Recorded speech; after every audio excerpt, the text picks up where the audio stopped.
আপনার এই পর্যন্ত আসার পুরোটা স্বপ্নরোগী তো আসলে বাবার। হ্যাঁ। আপনার বাবা আপনাকে সেভাবে তৈরি করেছেন যে তুমি ইউনিভার্সিটিটাতে পড়বে। কিংবা আপনি যেটা বলছিলেন যে ভর্তির আগেও বেশ কয়েকবার ক্যাম্পাসে এসেছেন। আপনি হুম, দেখেছেন ক্যাম্পাসের পরিবেশ এবং আপনি মানসিকভাবে প্রস্তুত হ্যাঁ, ছিলেন। এই হ্যাঁ, ক্যাম্পাসেই পড়বেন এবং পাবলিক হেলথেই পড়বেন। যেহেতু হুম, মেডিকেলে আ আপনি পড়বার সুযোগটা পাননি। হুম, তো এই সবকিছু মিলিয়ে যদি আপনার কাছে জানতে চাই যে স্বপ্ন পূরণ হয়েছে, আপনার স্বপ্ন পূরণ হয়েছে, বাবার স্বপ্ন পূরণ হয়েছে, পরিবারের স্বপ্ন পূরণ হয়েছে। এর পরের স্বপ্নটা কি?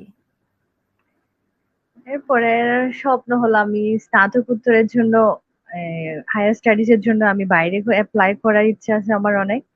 এখন আমি ওই সে অনুযায়ী প্রিপারেশন নিচ্ছি। ছোটবেলা থেকে শুধু AUW তে আসার পর না যে আমি বাইরে হায়ার স্টাডিজ এর জন্য যাব, এমন স্বপ্ন AUW তে আসার পরে হয়নি। আমি যখন একদম ছোটবেলায় যখন থেকে বুঝতে শিখেছি হায়ার স্টাডিজ কি, ইউনিভার্সিটি কি জিনিস, তখনই আব্বু আমাদের সাথে বসে বসে গল্প করতেন, এটা এই অক্সফোর্ড ইউনিভার্সিটি, এটা হার্ভার্ড, এটা কেমব্রিজ, এসব ইউনিভার্সিটিতে যাওয়া যায়, এসব ইউনিভার্সিটিতে মেয়ে হয়েও তুমি যেতে পারবা।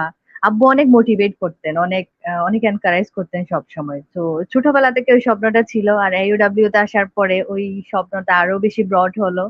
ওই পূরণ করার জন্য কি কি দরকার সেগুলো AUW তে এসে পেলাম।